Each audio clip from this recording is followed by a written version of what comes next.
When I talk with people who want to be chief diversity officers, I talk to them about how important it is that they be effective, quick writers.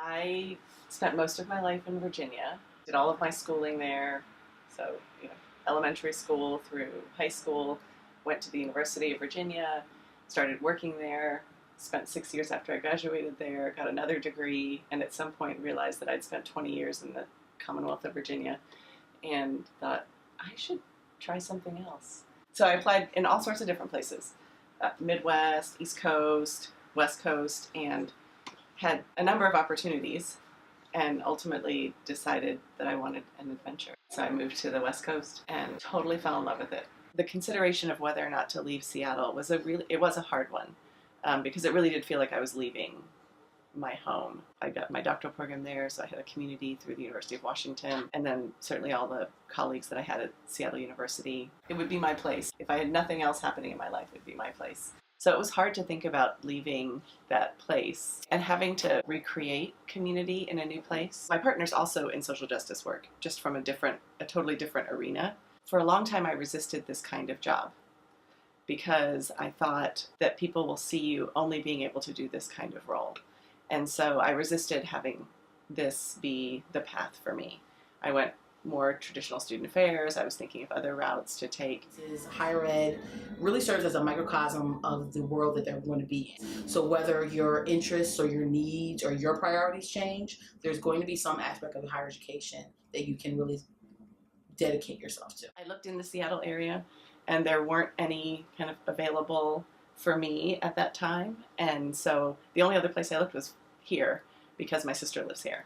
Our parents are getting a little bit older, but they're still able to really travel a lot. And so I just wanted to be here while I could enjoy their company. My partner really supported me seeking out roles like this, which I think has been just important in the negotiation of our own relationship. The job here, I think, called to me because it involved doing inclusion work at an institutional level, which was a new step professionally for me. This one popped up first, and at a time when I was ready professionally to consider it. From day one, I arrived here on a Saturday. People were there, and the first day of the semester was a Monday, and I started then, so I kind of jumped right in. I feel like I didn't sink, but I mean, it felt like I jumped into the deep end. When I go visit Seattle and I'm leaving Seattle, I don't think, oh, I regret that I moved to Philadelphia, or I don't regret that I moved to St. Joe's, because I feel really rewarded by this work. If I didn't care, I wouldn't have any regrets, and I do care. This is the work that has the most meaning for me. I think because I care about the outcomes,